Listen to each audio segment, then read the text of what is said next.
Graham, what is the best saxophone? That's really difficult to answer.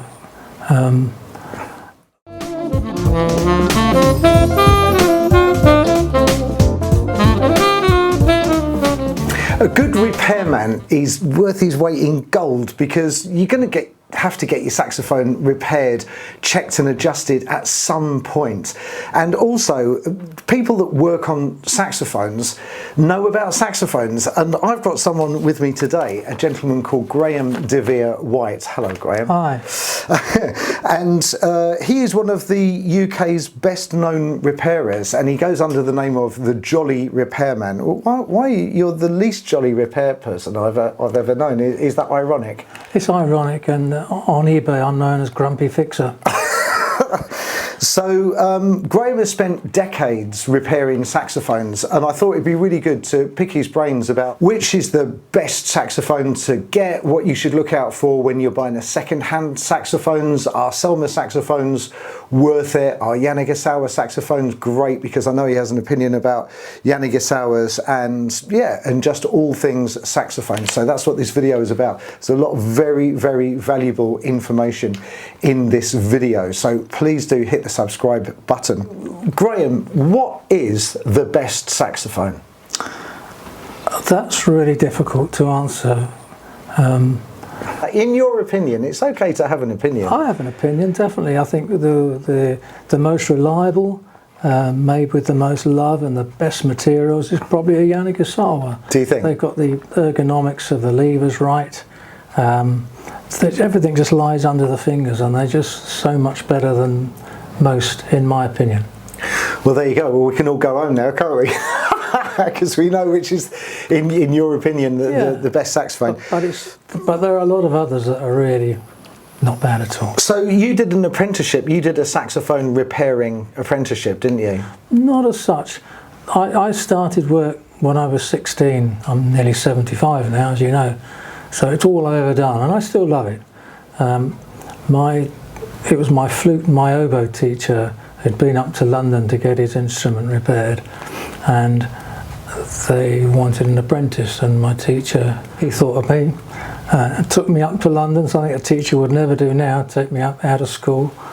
And it was an extraordinary interview, and as far as the old man, he shook your hand. So this was with Howarth. This was George Howarth and Sons. Right. This is the famous Howarth in London store. I'll talk you through that in a minute.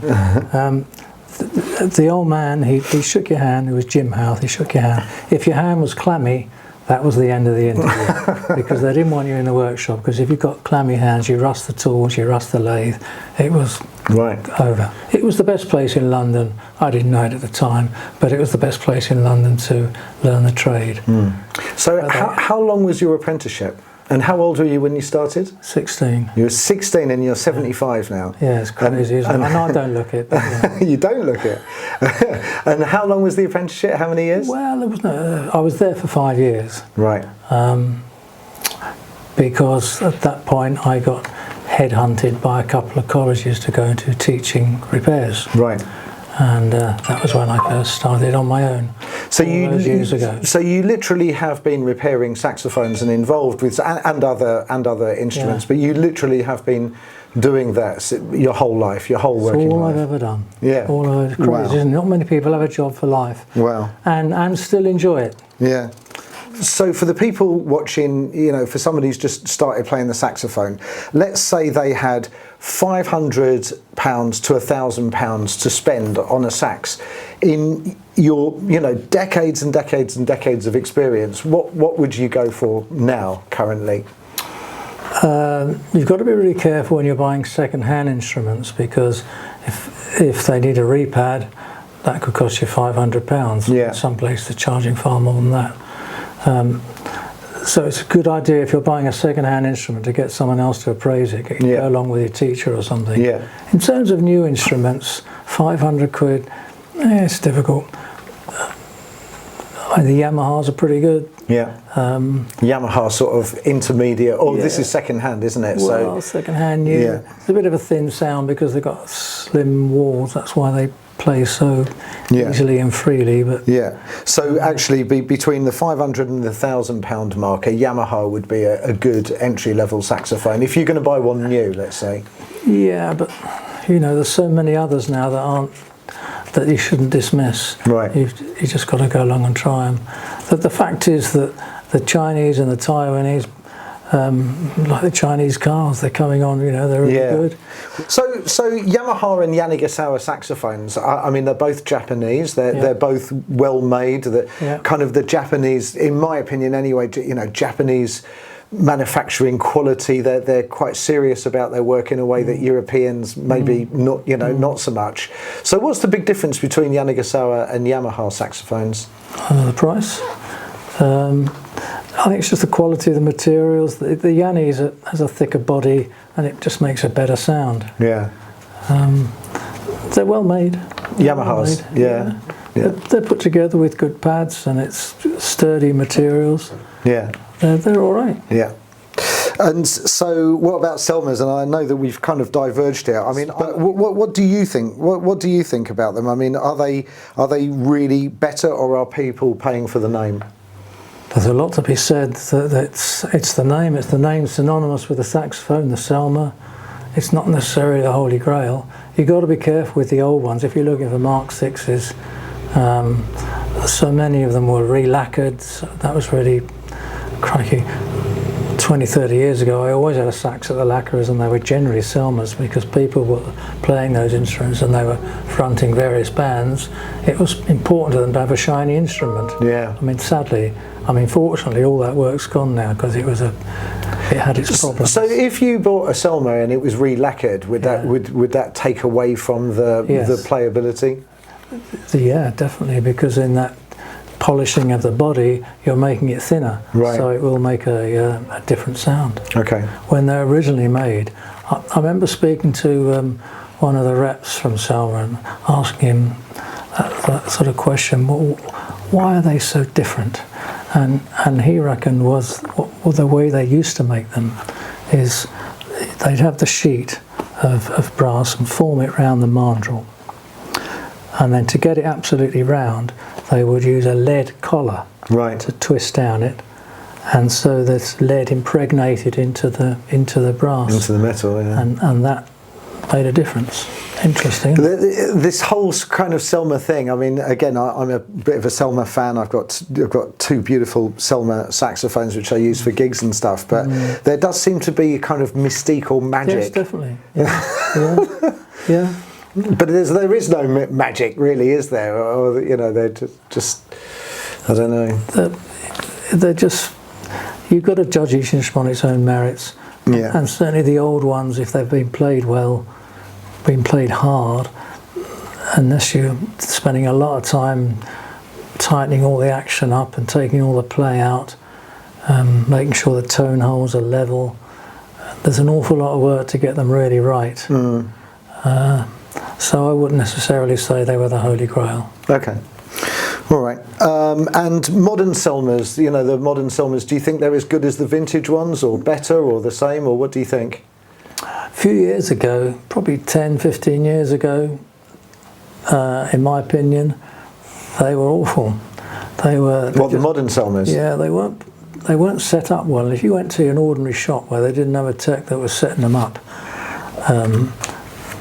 you would discount it because, this doesn't play too well, because they just didn't cover. They just didn't have the quality control in the factory. Right. Whereas you ask anybody that really knows, Yanagisawa is the only instrument, let alone saxophone, it was the only instrument you dare open the box in front of the customer and know it's going to work. Yeah. Their quality control was extraordinary. Yeah. So, but what about now? What about things like the Reference 54? Because people, you know, rave about them. Yeah, they're all right. Yeah. They're all right. They're just not my favourite. They're not your favourite? No. Okay. And then, and I want you to be completely honest, these Goldington saxophones, so... They were worth the money, but they were really good. I mean, for a £600 sax? Yeah, well, you've got, you know, there's the Trevor James, there's various other instruments of a similar quality at a similar price. Yeah. That's fine. Yeah. They're all right. So what would be the big difference between like a Goldington and a Yanagisawa? I mean, the way that I describe it is that, you know, Yanagisawas are Selmers, you know, that no expense has been spared on absolutely anything. Yeah. And as much as on a top quality professional saxophone, everything that could be made by hand has been made by hand. With these Chinese saxophones, then they've not gone for the absolutely top quality brass. They've used not the most expensive materials, and as much of it could be factory produced or machine produced. Is that a fair assessment, do you think? I would think that's on the money, yeah, definitely. Something like a Jupiter, they say they use Japanese raw materials, you know, which is a Chinese made instrument now. Yeah. So yeah.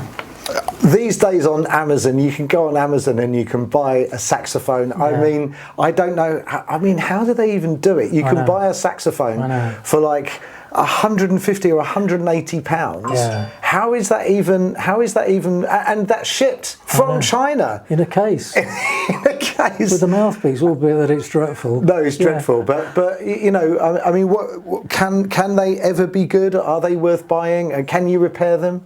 You can repair them. The problem with a lot of those really incredibly cheap instruments is it's the materials they've used. So they tend to go out of adjustment all the time. Yeah. Because the quality of the brass keywork is just too soft. Right. To be reliable. Right. Okay. I've got friends in the trade actually refuse to work on them. Yeah. Simply because the customer keeps coming back. Yeah. And it's no good to anybody at the end of the day. Right. So how often should I mean, again, I know the answer for myself, but how often would you recommend that people have their saxophones checked and adjusted? Well, if they're playing it regularly, it's always a good idea to have it looked at once a year, barring accidents. In the meantime, really, that's what I would suggest. Yeah. On a saxophone, you generally find that if you're an averagely wet player, the palm key pads will get a bit hard. Yeah. The G sharp and the C sharp will be sticking. Your E flat at the bottom will be rock hard because the water gathers all down there. So your palm keys go because the spit is flowing down the instrument and it hits them first, and they're closed before you open them, aren't they? So they kind of they get hit with a big load of moisture, and that moisture. And because the G sharp and the C sharp and the E flat are shut all the time, they tend to hang on to the water. Mm. Yeah. I find that the bottom end tends to go quite easily on people's saxophones in general. Why is that? Why does the bottom end you have struggle to make C or anything below C? Because you put your light down it and it'll be leaking somewhere up the top. Why does it? Up the top. Yeah. Oh, okay. Yeah. Right. So if you've got stuffy low notes, that could be something that's higher up on the saxophone. Probably the most common things are people would lay their saxophone down on top of the case, which is open, and the lid falls on it, and it whacks a pillar over slightly. You've got daylight through the back. That kills it. Are there simple things that people can do to keep their saxophones in good condition? Remember my phone number, that's a good one. Which I'm going to put at the bottom of the screen, and I will of course put Graham's details. If you're in the UK, he's an excellent repair person. So is it necessary to swab your saxophone every time you use it? That's a weird one, isn't it? So what a misnomer is the pad saver. Yeah. You put that slush pump down the body, which hangs on to all the water. I've never really quite got into that one. No. I think it's an absolute stupid idea. Right. And no one really pulls through their saxophones. Right. But should you, though? There's no real products that are good at doing it, are there really? Right. What about the BG, the one that I use? It's got like a good solid pull through. It would be useful, especially if you're a really wet player. Right. It's more important on like clarinets, flutes and oboes really to pull through. Right, okay. And should players oil your saxophone? I mean, I've never oiled mine, but should you? It would stop some keys rusting up. Again, it depends on you really. If you've got very sweaty perspiration and it goes all yucky all everywhere, you'll rust a few keys up, so a bit of oil wouldn't be a bad thing. Right, okay. Right. But sparingly.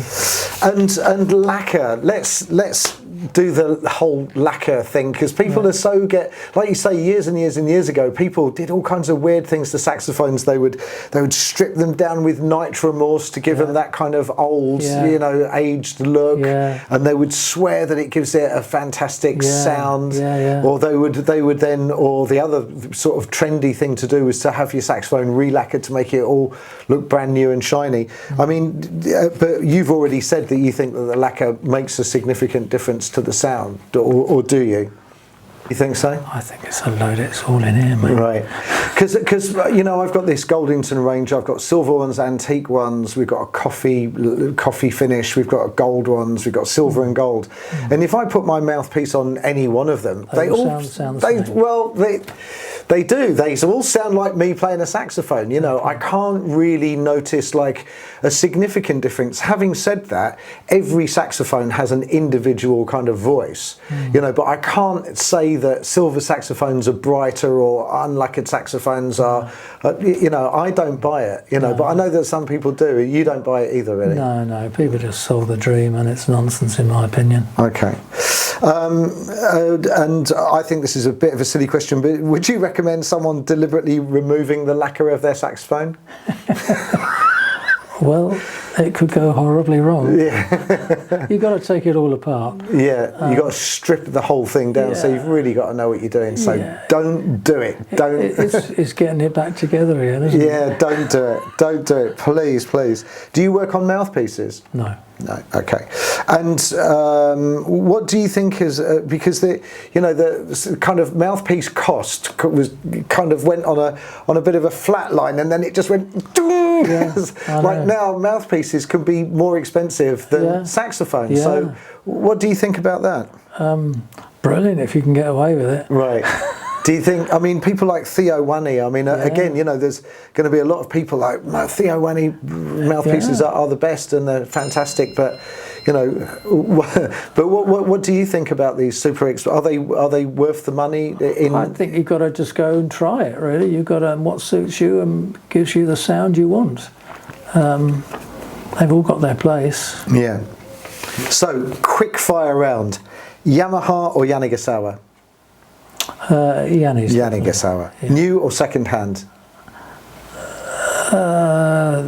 You just got to judge each instrument on its own merits, really. Yeah, I think second hand if you know what you're doing. Yeah, definitely. New if you can save a lot. If you don't know what you're doing, then probably go for a new one.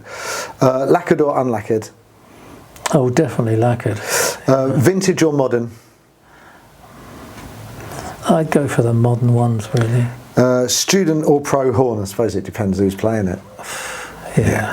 Yeah, stupid question. Favourite saxophone ever made? Favourite saxophone ever made? That's a tough one. I often see really old Selmers that have been under the bed for God knows how many years. Yeah. And they're like really in mint condition. They're quite exciting. They're really nice instruments. Okay. Best value saxophone, apart from Goldingtons, obviously? As well, I mean, you spend what you can afford, really. Yeah, I would say the same. Spend the most that you can afford. The other thing that I would say, and, you know, I hope that I live up to this, but, you know, buy from a good source. You know, buy from somebody that if you're going to have a problem with it, you can take it back to them and they will give you a no quibble guarantee like I do, or like your local music shop. Final thoughts. What's one thing that you would tell any saxophonist? What's your bit of advice? The dictionary is the only place where success comes before work. Brilliant, absolutely right. Well, Graham, thank you so much for giving us your decades of knowledge. It's an absolute pleasure. And if you want to get your saxophone serviced or repaired, if you're in the UK, I strongly recommend Graham. He's absolutely excellent, fantastic repairman. Thank you so much for coming onto the Sax Made Simple YouTube channel. And if you want to get your saxophone repaired, go and see Graham de Vere White if you're in the UK. Thanks again, Graham, and thank you for watching. Please do subscribe to the channel. Do me a massive favour. I'm trying to chase Jay Metcalf and Nigel McGill and get my subscribers up. So please do consider subscribing to the channel, and I'll look forward to seeing you in the next video. Take care. Bye-bye.